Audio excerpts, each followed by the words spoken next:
వచ్చేటువంటి తెలుగు పండుగలలో అతి ముఖ్యమైనటువంటి పండుగ మొదటి పండుగ ఉగాది.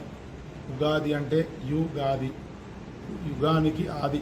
కొత్త సంవత్సరంలో చైత్ర శుద్ధ పాడ్యమి మొదటి రోజు. మరి మన పండుగలకు ఒక్కొక్క పండుగకు ఒక్కొక్క దైవం ఉన్నది. ప్రతి పండుగకు దైవం ఉన్నట్టే మరి ఉగాదికి ఏ దైవుణ్ణి ఆరాధన చేయాలి అంటే ఉగాదికి కాలమే దైవం. ఆ కాలాన్నే దైవంగా మనకు ఇష్టం ఉన్నటువంటి దైవాన్ని కాలంగా తీసుకొని శివుడైతే శివుడు, విష్ణువైతే విష్ణువు, అమ్మవారైతే అమ్మవారు, ఎవరో మనకి ఇష్టమైన దేవతను కాలరూపంలో పూజించాలి. ఆ రోజు తలంటు స్నానం చేసి నువ్వుల నూనె పెట్టుకొని ఆ తర్వాత తలస్నానం చేసి మంచి కొత్త బట్టలు ధరించి ఆ రోజు మన ఇష్టదైవానికి పూజ చేసుకోవాలి. ఆ రోజు పూజ చేసి వేడుకుంటే ఉగాది ఆ సంవత్సరం అంతా శుభమే జరుగుతుందని పెద్దలు చెప్పారు. ఆ పూజ చేసే విధానం ఎట్లా ఉందట అంటే గుమ్మానికి మామిడాకుల తోరణం కట్టాలి. కడపను పసుపుతో శుద్ధి చేసి ఇంటి ముందు తెల్లవారక ముందే మంచి ముగ్గులు పెట్టి ఆ తర్వాత ఇష్టదైవానికి ఆరాధన చేయాలి. షడ్రుచుల సమ్మేళనమైనటువంటి ఉగాది పచ్చడి మన తెలుగువారు ప్రతి ఉగాదికి ఉగాది పచ్చడి చేస్తూ ఉంటారు. షడ్రుచులు 6 రుచులు అంటే దాని అర్థం ఏమిటి అంటే 6 రుచులు తీపి, పులుపు, వగరు, చేదు మొదలైనటువంటి కారం మొదలైనటువంటి రుచులు. ఈ 6 రుచులు కూడా సంవత్సరంలో ఒక సుఖాలనే కాదు కష్టాలు, బాధలు, రకరకాలైనటువంటి సమస్యలు వస్తూ ఉంటాయి, సుఖాలు కూడా వస్తూ ఉంటాయి. అవన్నిటినీ కూడా మనకు నోటి కిందికి వచ్చేటువంటి రుచులుగా భావించి ఆ స్వామి మీద భారం వేసి జీవిస్తూ ఉండాలని దాని అర్థం. ఆ ఉగాది పచ్చడి ఇంకొక అర్థం కూడా ఉంది. ఉగాది పచ్చడి సేవిస్తే ఉగాది ప్రారంభమయ్యేది వేసవి కాలంలో కాబట్టి ఆ పచ్చడిని సేవిస్తే లోపల ఉన్నటువంటి వేసవి తాపం తీరుతుంది, లోపల చల్లగా ఉంటుంది. కాబట్టి ఈ ఉగాది పచ్చడిని ఆ రోజు సేవించడం పెద్దలు చెప్తుంటారు మంచిది అని. అలాగా ఉగాది పచ్చడి సేవించండి. దాని తర్వాత ఈ సంవత్సరాంతం కాలం ఎలా ఉంది అని కూడా చూసుకోవడం పంచాంగ శ్రవణం. ఆ పంచాంగ శ్రవణం కూడా వింటూ ఉండాలి. కాలం ఎలా ఉంది, వర్షాలు ఎలా ఉన్నాయి, ధాన్యం ఎలా పడతాయి, ఇదంతా కూడా ఆయా దేవాలయాల్లో పంతులు గారు చెప్తూ ఉంటారు. శ్రద్ధగా విని తృప్తి పడుతూ ఉండాలి. అది ఈ ఉగాది నాడు చేసేటువంటి పని. ఇష్టదైవాన్ని ప్రార్థించండి, స్వామిని వేడుకోండి. సర్వే జనా సుఖినో భవంతు.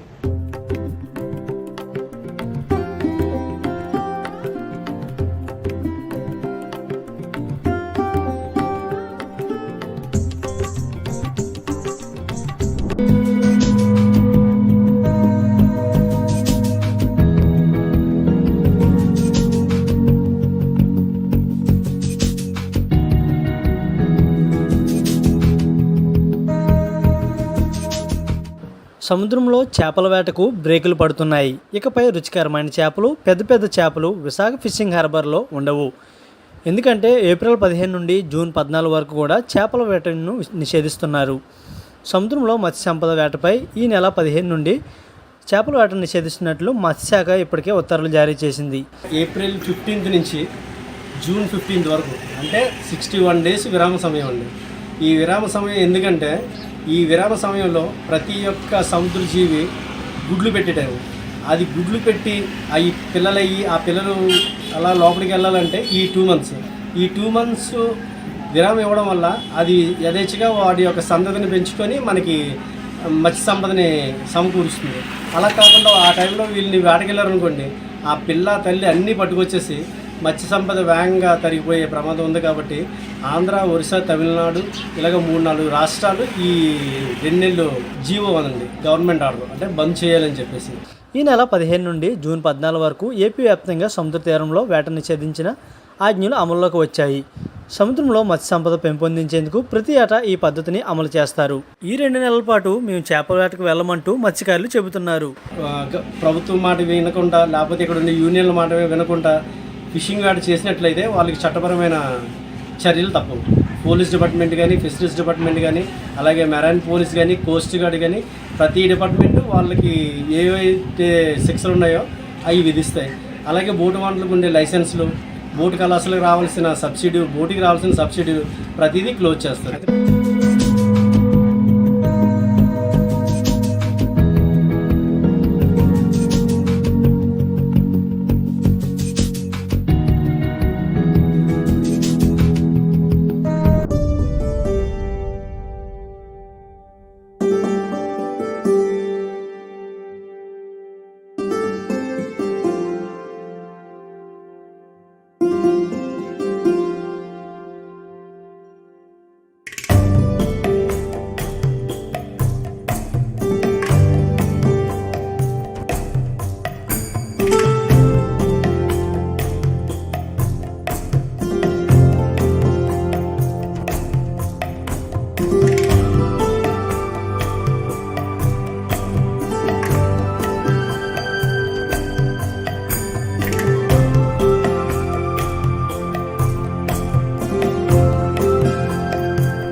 నేటి సమాజంలోని యువత ఉద్యోగాల వైపు పయనిస్తుంటే ఈ యువకుడు మాత్రం వినూత్నంగా వ్యవసాయాన్ని మొదలుపెట్టాడు.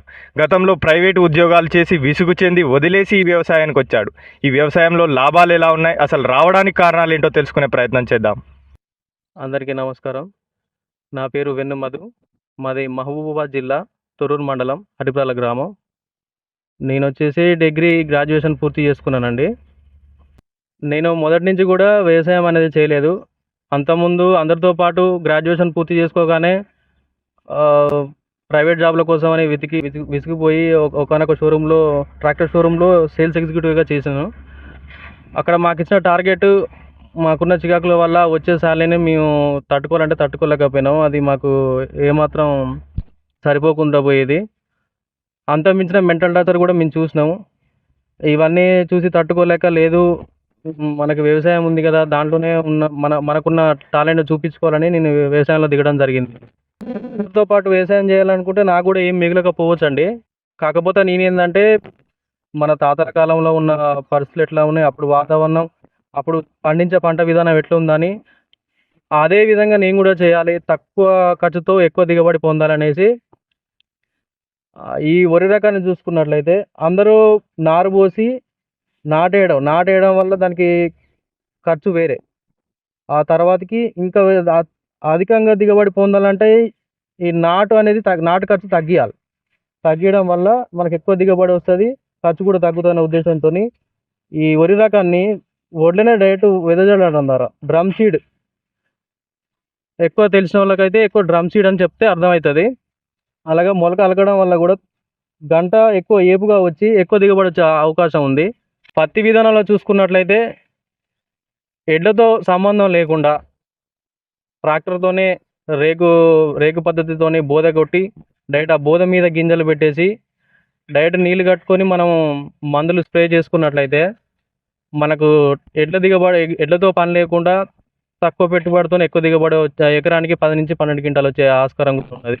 మేము ఈ పత్తి, వరితో పాటు అదేవిధంగా మిర్చి పంటను కూడా సాగు చేస్తూనే ఉంటాం ఎప్పటికీ, ప్రతి సంవత్సరం కూడా.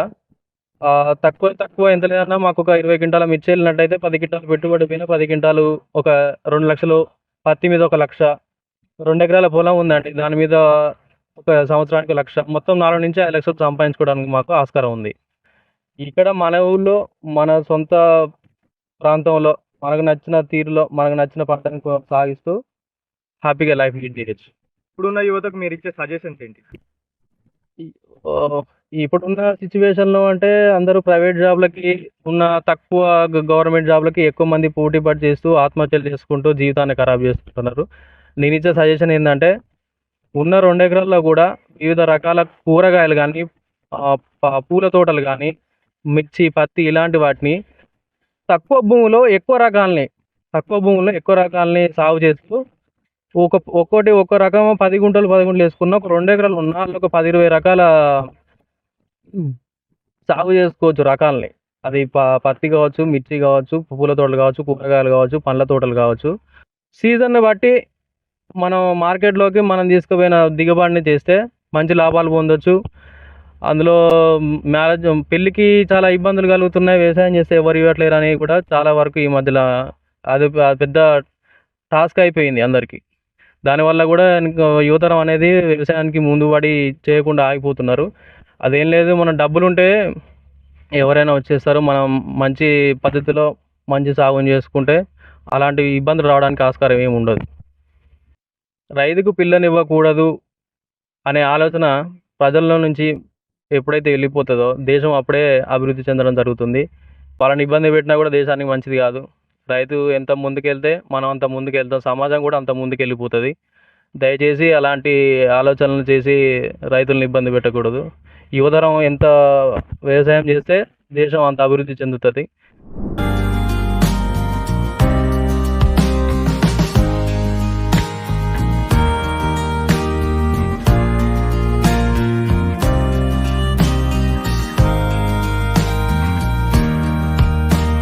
సొంతంగా వ్యాపారం పెట్టి ఎదగాలనే ఆలోచన ప్రతి ఒక్కరికి ఉంటుంది. అయితే వరంగల్ నగరానికి చెందిన కార్తిక్ అనే యువకుడు తన నూతన ఆలోచనతో ఓ వ్యాపారాన్ని మొదలుపెట్టి ముందుకు రాణిస్తున్నారు. యో అనే పేరుతో మొబైల్ రెస్టారెంట్ను ఏర్పాటు చేశారు. తమ వద్ద fluffy omelette, cheese bread omelette, chicken momos, chicken popcorn ఇలా పలు రకాల పదార్థాలు అందుబాటులో ఉంటాయని నిర్వాహకులు తెలిపారు. వీటి ధరలు కూడా రెస్టారెంట్ ధరలతో పోలిస్తే తమ వద్ద తక్కువకే లభిస్తాయని చెప్పారు.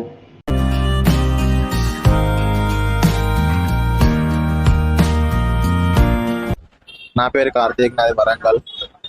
మా గోపాలం గుడి దగ్గర ఫుడ్ స్టాల్ ఉన్నది. ఒక దగ్గర వర్క్ చేసిన 1 year. స్టడీ కూడా అయిపోయింది. అది సొంతంగా బిజినెస్ స్టార్ట్ చేయాలనుకున్నా, చేసిన గోపాలం గుడి దగ్గర పెట్టిన. మన దగ్గర bread omelettes, fluffy omelettes, bread ఆమ్లెట్లో వెరైటీస్ ఉంటాయి. 10 వెరైటీస్ ఉంటాయి. Chicken momos, chicken wings, starters ఇవన్నీ దొరుకుతాయి. రెస్టారెంట్లో కాకుండా రీజనబుల్ ప్రైస్ ఉంటాయి మన దగ్గర. ప్రైజెస్ అంటే 15 రూపీస్ నుంచి స్టార్ట్. ఏదైనా 15 నుంచి వెళ్ళి 200 దాకా ఉన్నాయి. దగ్గర వర్క్ చేసిన, అక్కడ నేర్చుకున్న తర్వాత ఇక సొంతంగా పెట్టుకోవాలని అనిపించింది. అందుకనే సొంతంగా పెట్టుకున్నా.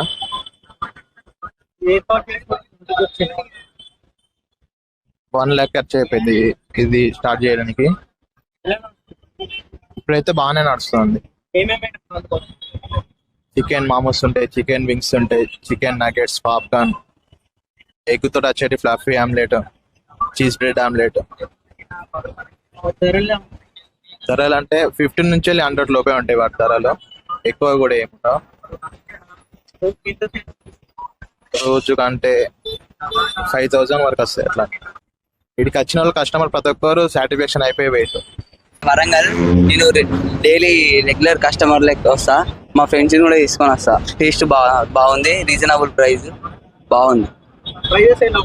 ప్రైస్ బాగా తక్కువ ధరలు ఉన్నాయి. బయటనైతే ఈ చికెన్ మామూస్ 200 ప్లేట్ అమ్ముతారు. ఇక్కడ 100 రూపీస్ నుంచే స్టార్ట్స్ ఉంటాయి. ఇక్కడ chicken momos, chicken wings, chicken nuggets, bread omelettes, fluffy omelette, french fries, aloo స్ప్రైడ్. టేస్ట్ బాగుంది.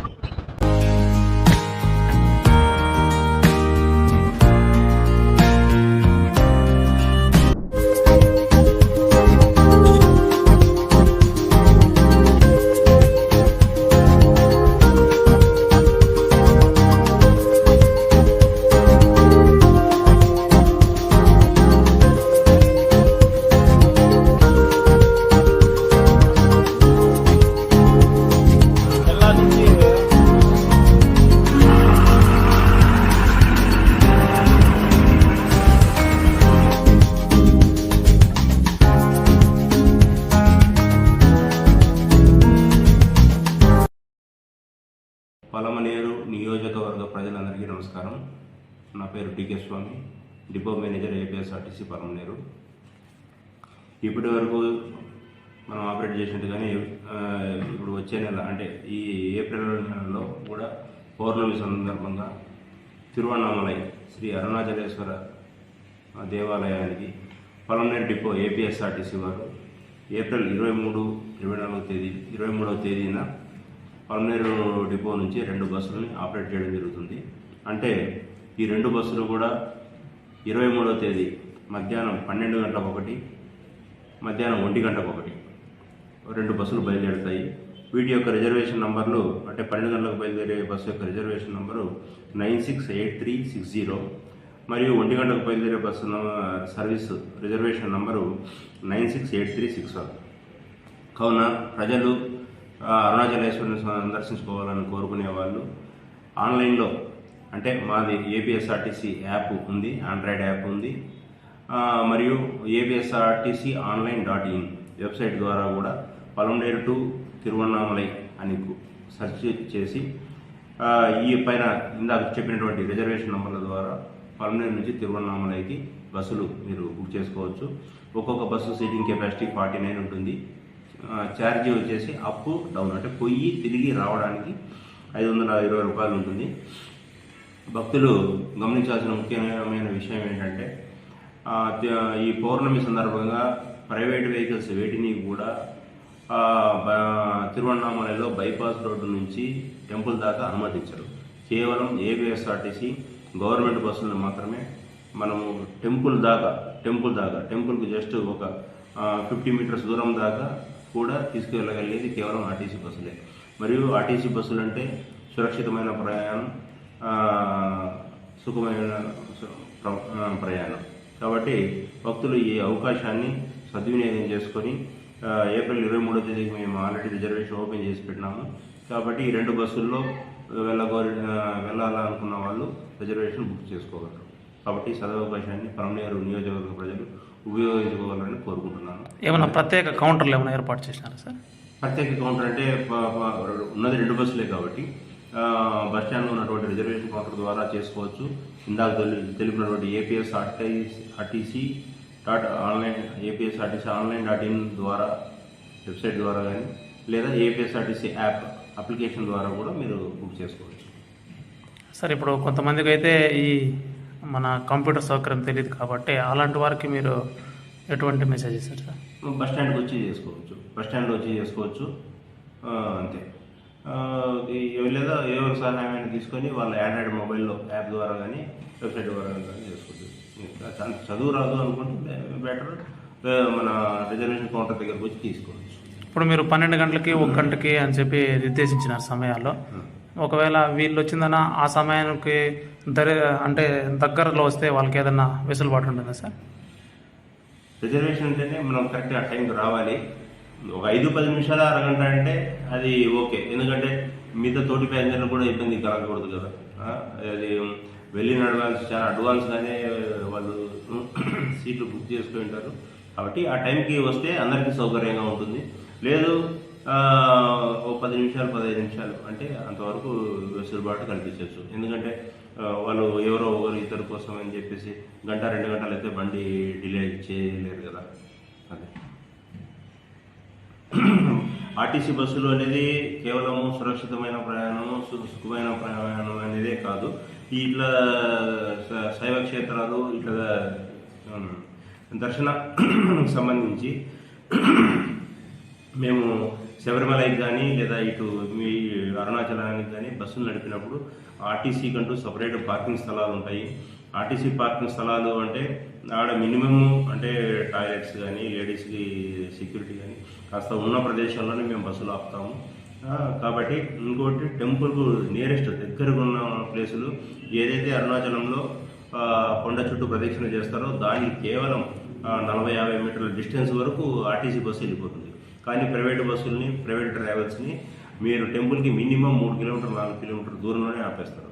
మరి దైవ దర్శనానికి పోయేక 3 కిలోమీటర్లు, పోవడానికి ముందే 3 కిలోమీటర్లు, దాదాపు కొండ చుట్టూ 15 కిలోమీటర్లు ప్రదక్షిణ చేసి మళ్ళా అంత దూరం బస్సు ఎక్కడానికి రావాలంటే అది ఎంత కష్టమో అది మీరే ఊహించుకోవచ్చు. ఆర్టీసీ బస్సు ఎక్కడం ద్వారా టెంపుల్ దగ్గర దిగచ్చు. అది సేఫ్టీ ప్లేసు. ఆర్టీసీ డ్రైవర్లు బాధ్యతగా ఉంటారు. కాబట్టి అన్ని రకాలుగా ఆర్టీసీ బస్సు సౌకర్యం, ఇది ప్రజలకే సౌకర్యం. ఛార్జీ కూడా తక్కువ. అప్పు డౌన్, పోను రాను 520 మంది 520 రూపాయలు. ఒకటే టికెట్ మీద పోవచ్చు. అందరూ ప్రయాణికులు ఎవరైతే కలిసిపోతారో వాళ్ళందరూ పూర్తిగా తిరిగి వచ్చినాకనే అక్కడి నుండి టెంపుల్ నుంచి బస్సు తిరిగి మన పరమనేరు బయలుదేరుతుంది.